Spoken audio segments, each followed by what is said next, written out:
Select Committee on Biotechnology and serves on an impressive list of committees: Budget Subcommittee number 3 on Research and Transportation, Business and Professions, Elections and Redistricting, and Revenue and Taxation. It's wonderful to have Kevin here. Very happy to have you here. And let's give a good welcome to Kevin Mullen.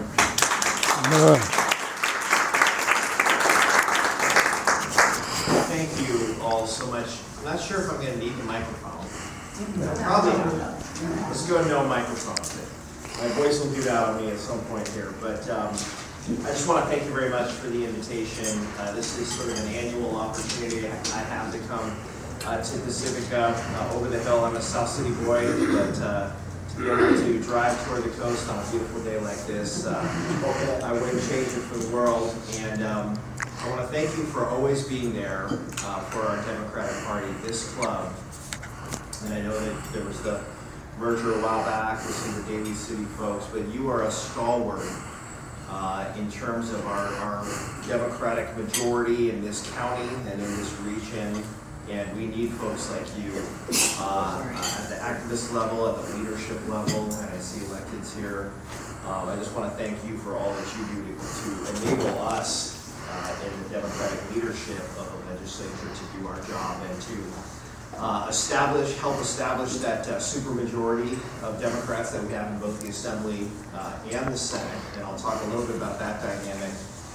But before I do, I just wanted to mention just a little bit about my background. A bio point I'm most proud of is I was Jackie Spears District Director, and I am so proud to watch her do her thing in Washington, D.C. and carry the banner for us in what are incredible, unfathomable times in national politics. And I am a political junkie, so I'd love to talk with you about your general feelings just about this moment in our history and what you're seeing in national politics, in addition to certainly the state issues and the interplay between the state of California and the progressive majorities we have and the progressive policies that we are pushing in this island of California versus what we are seeing nationally, and what are some distinct differences too, I think, between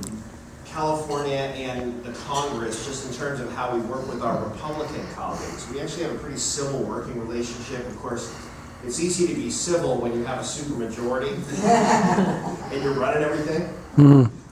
It's easy to be magnanimous when you control things. That being said, we have worked pretty hard to establish a civil tone. As the Speaker Pro Tem, as was mentioned, I'm the number 2 officer in the Assembly, so I preside over our floor sessions, and I go out of my way to make sure that I'm fair in my rulings among both parties.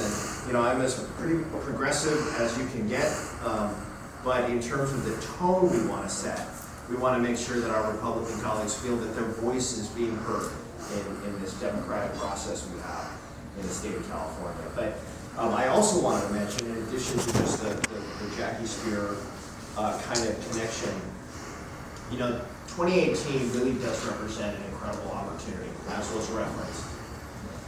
I have never seen the level of participation and energy and desire to get involved from people who wouldn't normally come into this room, but who have been moved into getting involved in politics. People who've never been political are calling our office saying, how do I get involved?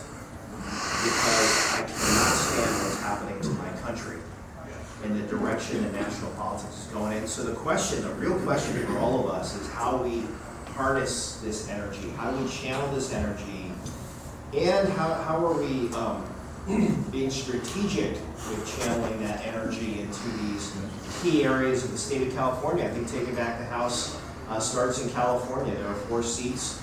I'm sure the Democrats will recruit strong candidates. And we're close enough to take a long drive to some of these areas and get on the ground and help flip some of those congressional districts. And the other thing to keep an eye on, and this is just sort of kind of structural, but also as a strategic question for us. So redistricting, the redistricting process, the gerrymandering of these legislative districts across the country have really led to kind of a hammerlock of Republican control in the Congress. But that starts at the state legislative level. So we're doing okay in California. We've got a Citizens Commission that establishes and draws the districts, which was a reform. Democratic Party nor the Republican Party were crazy about it, but I think it's actually the way forward in these states. I think it's fair to draw districts in a contiguous manner with communities of interest. And it's a sort of depoliticized process. It's a citizen-driven, grassroots kind of process. I support it. And my hope is that in the states across the country, they enact that kind of a reform. But in lieu of that kind of a reform, we need to be channeling our energy and our resources and our money into state legislative races and governorships. In 2020, I believe, now don't quote me on this, but I believe some of the key states, Michigan, Florida, the governorships are in play. And the governors sign or veto the redistricting plans in those states. And those redistricting efforts are really how, and frankly, gerrymandering efforts,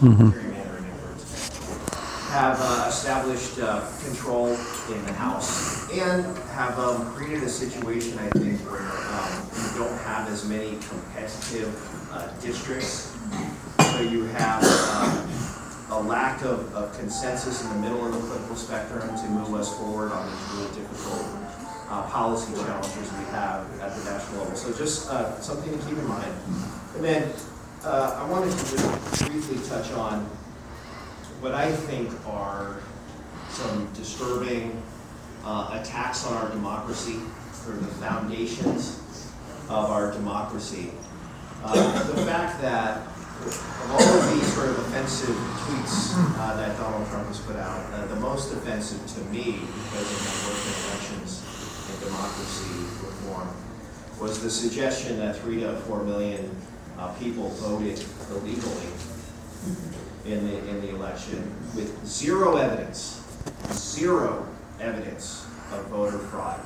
Now, do we have some issues with our voting rolls and data and cleaning up our voting rolls in the counties? We did, but that's not what was suggested. What was suggested is that people are voting illegally and that voter fraud is rampant. It's just not true. So what do you do when you have a chief executive of the country, the leader of the free world, who chooses to put out misinformation or lies? How does the media, how do reasonable people properly counter the facts? And those of us who believe that science matters and facts matter and the truth matters, how do we combat that misinformation? It's a real challenge for all of us to grapple with, and I know that the media is grappling with it.